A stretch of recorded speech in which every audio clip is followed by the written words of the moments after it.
जय हिंद भैया, आप सभी को। साइंस की क्लास रहेगी जिसमें आपके एमसीक्यू है वो एक्सप्लेन किए जाएंगे।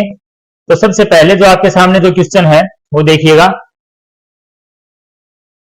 देखिए भाई, बताइएगा इसका क्या आंसर होगा। गन मेटल किसका मिश्र धातु है?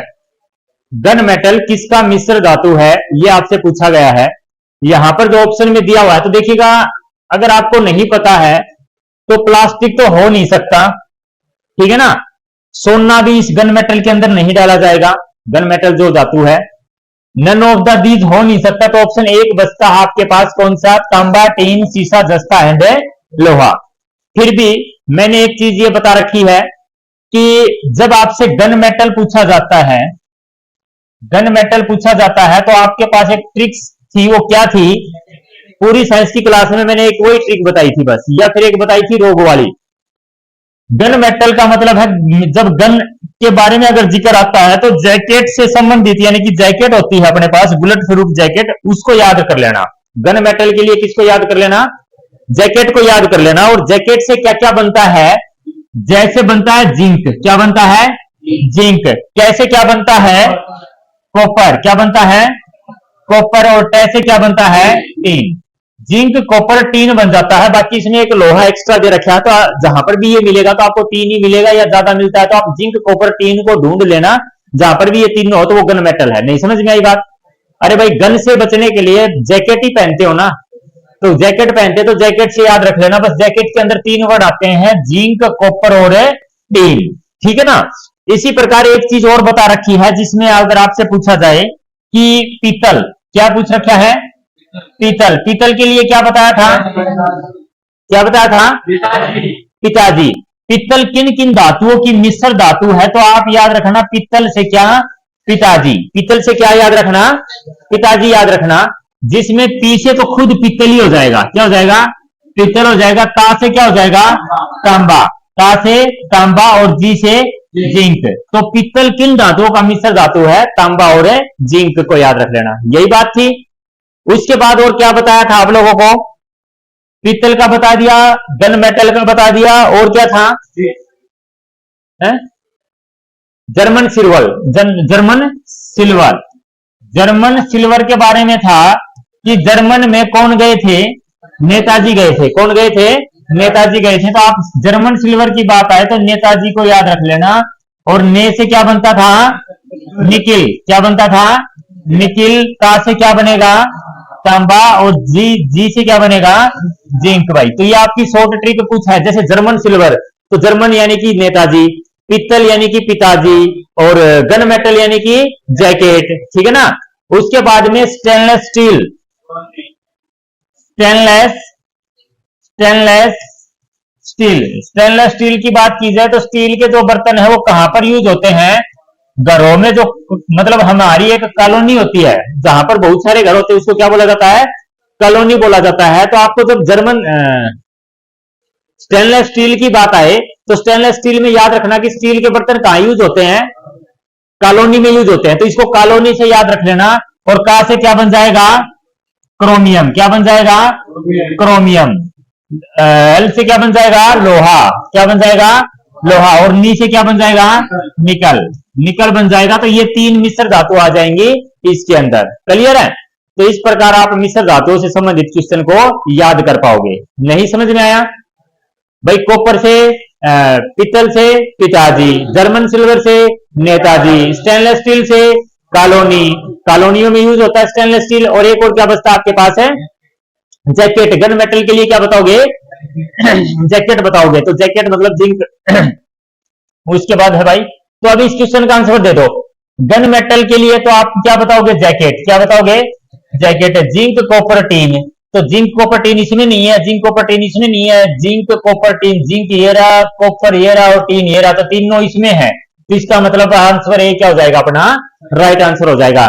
मिश्र धातुएं ज्यादा नहीं है, 7 या 8 ही मिश्र धातुएं हैं। जैसे कांसा पूछा जाता है, टाका, और कौन कौन सी है? सीसा, लेड, वो कौन सा होता है? सिल्वर। सोल्डर टक्का वायर बोलते हैं ना जिसे, तो वो उसमें लेड और सीसा मिलाया जाता है। तो ऐसे कुछ 2-4 हैं, तो आप ये लोग याद रखिएगा। उसके बाद आता है भाई अगला क्वेश्चन, निम्नलिखित में से कौन सा रोग सबसे घातक है? बाकियों की तो कुछ की तो दवाइयां मिल भी सकती है, बाकी यहां पर एक रोग लिखा हुआ है जो सबसे घातक है, तो इसका क्या बताओगे भाई? एड्स। और एड्स किससे होने वाला रोग है? वायरस से। किससे होने वाला है? वायरस से। और कौन से वायरस से? HIV वायरस से। किस वायरस से भाई? HIV वायरस से होने वाला रोग है। क्लियर है? उसके बाद है, अगर आपसे यह पूछा जाए कि ये जो चेचक है ये किससे होने वाला रोग है?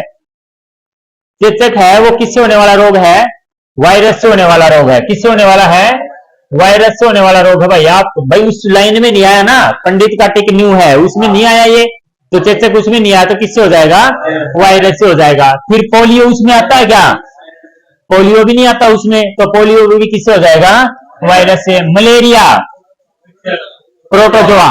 मच्छर किससे? प्रोटोजोआ। मच्छर प्रोटोजोआ। तो भाई ये प्रश्न याद रख लेना कि वायरस प्रोटोजोआ वायरस जो है ये संबंधित क्वेश्चन आपसे पूछे जा सकते हैं, ठीक है ना? अगर आपसे पूछ लिया जाए कि जो एड्स है वो हमारे शरीर के किस चीज को हानि पहुंचाता है, तो ये हमारे इम्यूनिटी सिस्टम को हानि पहुंचाता है। हमारी जो रोग प्रतिरोधक क्षमता है ना उसको क्या करता है? कम करता है, ठीक है ना? रोग प्रतिरोधक क्षमता को कम करता है। पोलियो क्या काम करता है? तंत्रिका तंत्र को मतलब हानि पहुंचाता है। नहीं समझ में आया? अरे भाई पोलियो हो जाता है तो उसका मतलब मेंटल टाइप कुछ रहता है वो, ठीक है ना? उसका तंत्रिका तंत्र काम में नहीं कर पा रहा है, ठीक है? चिकन पॉक्स तो आपने चेहरे के ऊपर देखा होगा ना, निशान टाइप जो बनते हैं। तो अगला देखिएगा, एक इंजेक्शन होता है जो बचपन में ही लगा दिया जाता है, DTP। किसका इंजेक्शन है? DTP। ये खुद अपने आप में तीनों की तीनों क्या है? बीमारियां हैं। तीनों की तीनों क्या है? बीमारियां हैं। डी से बनता है डिप्थीरिया। डी से क्या बनता है? डिप्थीरिया, ठीक है ना? ये जो टी जो होता है इससे वूपिंग कफ बोलिएगा, टेटनेस, सॉरी क्या बोलिएगा?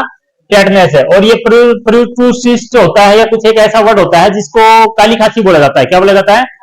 तो ये इन तीन बीमारियों का इलाज है। तो तीन बीमारी का इलाज में कौन कौन सी है? डिप्थीरिया चेचक, चेचक तो है ही नहीं, तो ये तो यहीं पर कैंसिल हो गया।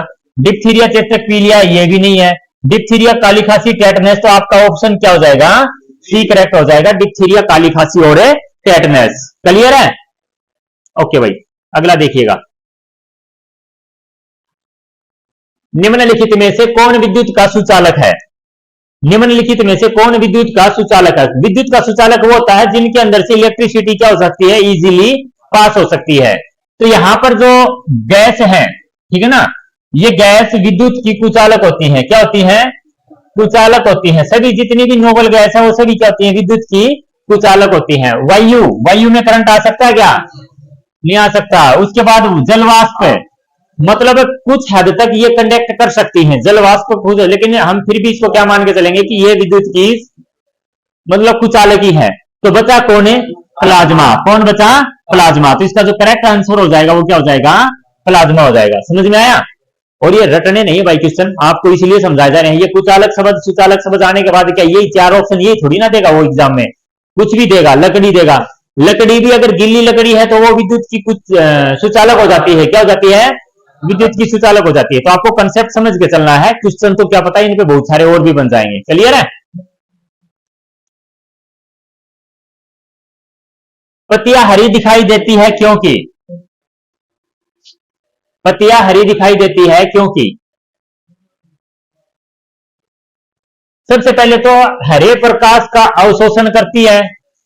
अच्छा भाई इस चीज को समझिए, कोई भी चीज जिस कलर की दिखाई दे रही है, कोई भी चीज जिस कलर की अगर दिखाई दे रही है, इसका मतलब उसने वो कलर क्या कर दिया है? छोड़ दिया, वो रंग उसने नहीं लिया। प्रकाश कितने कलर में आता है? अगर कोई चीज हरी दिखने लग रही है मतलब इसने हरा रंग क्या कर दिया? वापिस भेज दिया, बाकी छह के छह कलर अपने अंदर ले लिए। उसके बाद अगर लाल दिखाई देने लग रही है तो इसका मतलब उसने लाल रंग को क्या कर दिया? छोड़ दिया, बाकी सारे कलर। अगर कोई सफेद दिखाई देने लग रही है तो इसका मतलब क्या हुआ? आलोक है, उसने सफेद कलर है नहीं छोड़ा, ठीक है ना, उसने सारे कलर छोड़ दिए। सफेद दिखने के लिए क्या होगा? सारे कलर छोड़ दिए, सफेद दिखने के लिए सारे कलर छोड़ दिए। और जो काली दिखाई देती है तो इसका मतलब उसने सारे कलर को क्या कर लिया, अब्जॉर्ब कर लिया। नहीं समझ में आया?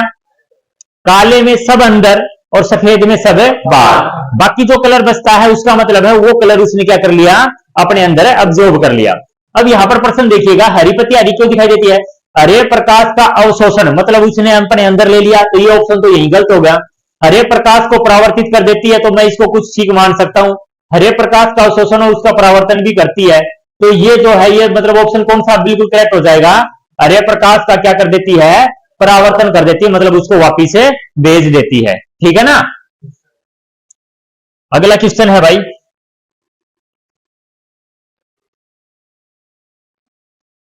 सफेद रक्त कणिकाओं का मुख्य कार्य क्या है? पहला प्रश्न है, शरीर में उत्पादित हानिकारक उत्सर्जित पदार्थों को नष्ट करना, ऊष्मा को वितरित करना, तो ये नहीं होगा, ऊष्मा का तो सफेद रक्त कणिकाओं के साथ कोई काम है नहीं। फिर बच्चा रक्त का थक्का बनाने में मदद करना, तो वो तो विटामिन के है, वो तो कौन है, विटामिन ए।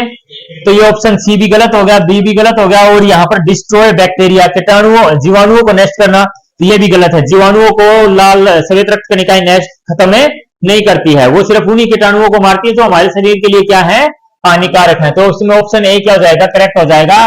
शरीर में उत्पादित हानिकारक उत्सर्जित पदार्थों को क्या करती है, नष्ट करना है। क्लियर है? अरे किसी को पल्ले पड़ रहा क्या? जितने भी एंजाइम होते हैं, जैसे कई बार आप लोगों ने एक क्वेश्चन ये पढ़ा होगा, हीमोग्लोबिन है, हीमोग्लोबिन एक है, पढ़ा है, और उसका आंसर आपने दिया था प्रोटीन। क्या होता है? प्रोटीन होता है। तो जितने भी एंजाइम होते हैं वो सभी क्या होते हैं, प्रोटीन। एंजाइम होते हैं तो क्या होते हैं, प्रोटीन होते हैं भाई। क्लियर है? नेत्र पर प्रकाश की मात्रा का नियमन करती है। हमारी आंख के ऊपर जो प्रकाश डलता है उसको कंट्रोल करने का काम कौन करती है भाई?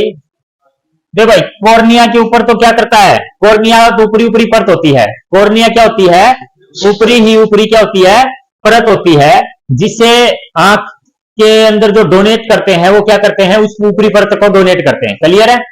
उसके बाद बात करें रेटिना। रेटिना क्या काम करता है, प्रतिबिंब बनता है। क्या बनता है? प्रतिबिंब। तो यहां पर ऑप्शन बचता है श्वेत पटल और आइरिस। तो अपने जो प्रकाश की जो मात्रा को नियमन करती है वो कौन होती है, आइरिस होती है। अब आपको ये नहीं पता कि इसकी लोकेशन होती कहां है, ठीक है ना? आइरिस की लोकेशन कहां होती है ये देखिएगा। सबसे पहले दिखाई दे रहा है, अब देखिएगा, सभी को दिखाई दे रहा है क्या? ये यहां पर ये दृष्टि पटल मतलब रेटिना, ये दृष्टि पटल मतलब क्या है, ये रेटिना। यहां पर आपकी इमेज बनती है इस लेंस के अंदर, ये लेंस है, ये क्या है, लेंस है। इस लेंस के अंदर से लाइट आएगी और इमेज, प्रोजेक्टर देखा आप लोगों ने, किसी ने प्रोजेक्टर देखा है? जैसे बाहर मतलब दूर पे कोई फोकस डालेगी और इमेज कहां पर बनेगी, अरे मूवी वगैरह तो देखी होगी ना। तो ये जो रेटिना है उस श्वेत या उस सफेद चादर की तरह काम करता है, जहां पर क्या बनती है, इमेज बनती है। तो ये रेटिना काम करता है। उसके बाद में अगर हम बात करते हैं आइरिस की, तो ये जो पुतली है ना, ये आइरिस जिसको बोलते हैं आंख के ऊपर, तो ये जब भी प्रकाश डलता है ना, तो ये मतलब है सिकुड़ना और फैल जाना, ये काम करती है। कौन करती है? आइरिस। देखो लेंस होता कौन सा है, एक तो काला काला ये बड़ा सा सर्कल है अपने ऊपर, और इस बड़े से सर्कल के एक और अंदर छोटा सा काला सर्कल और है। किसी की आंख बाहर निकाल के देख लेना, ठीक है, मिलेगा उसमें। तो कहने का मतलब है वो लेंस होता है। तो ये आइरिस काम करती है किस चीज का, लाइट को कम या ज्यादा, जब आप अंधेरे से प्रकाश में, प्रकाश से अंधेरे में आते हैं तो ये कम ज्यादा का काम करती है, ठीक है ना। तो ये सारी है भाई आंख का, ये रेटिना होता है। उसके बाद में आप, हाँ भाई अभी बताइएगा, निम्नलिखित में से किसमें कोबाल्ट उपस्थित रहता है? तो किसमें रहता है भाई? B12 जो है विटामिन, उसमें कोबाल्ट उपस्थित रहता है। अगला क्वेश्चन है आपके सामने, निम्नलिखित में से कौन सा जीवाश्म, अभी ये जीवाश्म ईंधन क्या होता है? जीवाश्म ईंधन वो होता है जो बहुत साल पहले पेड़ पौधों के या पशुओं के नीचे जमीन में दबने से जो ईंधन बनाना, उसको बोलते हैं जीवाश्म ईंधन। इसमें से कौन सा ऐसा ईंधन है जो जीवाश्म नहीं है, ये बताइएगा। देखिएगा, नेचुरल गैस बहुत सालों के प्रोसेस से बनती है, पेट्रोल भी सेम है, कोयला भी सेम है, तो बचा कौन है? चारकोल। ठीक है ना, चारकोल जो है वो क्या है? एक जीवाश्म ईंधन नहीं है। उसके बाद है गुणसूत्रों में विभाजन न होकर जो कोशिका विभाजन होता है उसे कहते हैं, गुणसूत्रों में विभाजन न होकर जो कोशिका विभाजन होते हैं उसको कौन सा विभाजन बोला जाता है? जिसमें कोशिका का विभाजन होता है। तो देखिएगा, सबसे पहले ये समझिएगा कि यहां पर एक समसूत्री विभाजन है। क्या है यहां पर? समसूत्री विभाजन है। इसका मतलब क्या है कि मान लीजिए किसी के अंदर 46 क्रोमोसोम है, तो जो नया प्रोडक्ट बनेगा उसमें भी कितने आ जाएं? 46 आ जाए। उसको तो क्या बोलते हैं? समसूत्री। असूत्री विभाजन का मतलब है कि उसके अंदर जैसे 46 थे, ठीक है ना, उसमें से अगर ये मान के चलिएगा कि जो कोशिकाएं, वायरस वगैरह की जो कोशिकाएं होती है ना, उनके अंदर असूत्री विभाजन होता है। असूत्री विभाजन का मतलब है, अमीबा की कभी पिक्चर बनाई है आप लोगों ने? अमीबा की पिक्चर बनाई है, तो अमीबा में क्या होता है? एक केंद्रक होता है। क्या होता है? धीरे धीरे वही टूटता है, धीरे धीरे क्या है? वही टूटता है। आगे जाके ये ऐसा हो जाएगा ये केंद्रक, फिर थोड़ा सा और आगे जाएंगे तो ये ऐसे हो जाएगा। अगले स्टेप में ये दो अलग अलग बन जाएंगे और उससे अगले स्टेप में दो अलग अलग चीजें बन जाएंगी। तो इसको बोलते हैं कौन सा? असूत्री विभाजन। कौन सा बोलते हैं? असूत्री विभाजन। और अर्धसूत्री क्या होता है कि मान लिया किसी के अंदर 46 क्रोमोसोम है, 23 यहां से आ गया, 23 यहां से आ गया, इसको क्या बोलते हैं? अर्धसूत्री बोलते हैं। अभी यहां पर क्या बोलता है कि गुणसूत्रों में विभाजन न होकर जो कोशिका विभाजन होता है उसको क्या कहते हैं? तो उसको क्या कहते हैं भाई? समसूत्री विभाजन कहते हैं। मतलब पूरे के पूरे क्रोमोसोम नहीं बटते, उसमें कोशिका का विभाजन होता है, तो उसको क्या बोला जाता है? समसूत्री विभाजन बोला जाता है। अगला क्वेश्चन है, डीएनए की खोज किसने की थी? डीएनए की खोज किसने की थी भाई? वाटसन और क्रिक ने। वाटसन और क्रिक ने किसकी खोज की थी? डीएनए की खोज की थी। जो ये खुराना है, हरगोविंद खुराना है, इसने किस चीज का किया था? जिन। जिन की खोज करने वाला कौन था? हरगोविंद सिंह खुराना। और वाटसन एंड क्रिक किसके थे भाई? डीएनए की खोज करने वाले। अगला क्वेश्चन है, डीएनए का फुल फॉर्म क्या होता है? यहां पर ऑप्शन है, ये है, ये है, या ABCD में से कौन सा है? तो डीएनए का फुल फॉर्म है डीऑक्सी राइबो न्यूक्लिक एसिड। ठीक है ना, डीऑक्सी राइबो न्यूक्लिक एसिड जो होता है वो डीएनए का फुल फॉर्म होता है। और जो ये लिखा हुआ है ये किसका है? आरएनए का। किसका है भाई? आरएनए का जो फुल फॉर्म है वो रहेगा राइबो न्यूक्लिक एसिड, जो रहेगा आरएनए का फुल फॉर्म रहेगा। क्लियर है? अगला क्वेश्चन है, सापेक्षता के सिद्धांत की खोज किसने की? E is equal to MC square. तो ये कौन थे भाई? आइंस्टीन थे। ठीक है। एडिसन ने क्या किया था? बल्ब का आविष्कार किया था। किसका किया था? खुराना ने क्या किया था? जिन की खोज की थी। और न्यूटन ने क्या किया था? गति के नियम की भी खोज की थी। ठीक है ना, तो हम यहां से याद रख सकते हैं इनको।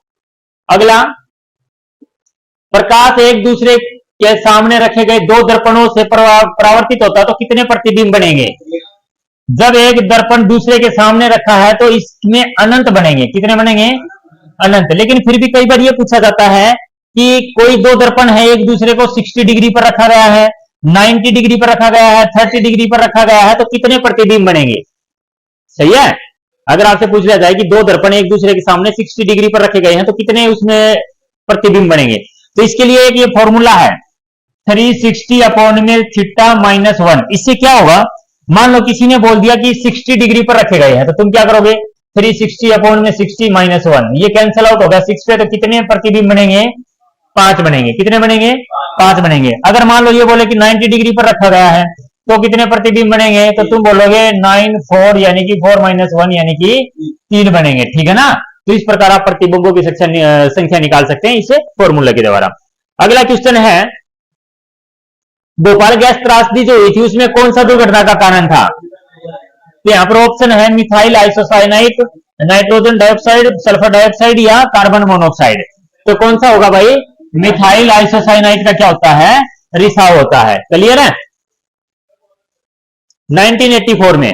कब हुआ था? 1984 में, 1984 में। निम्नलिखित में से कौन सा वृक्ष पर्यावरण के लिए खतरा है?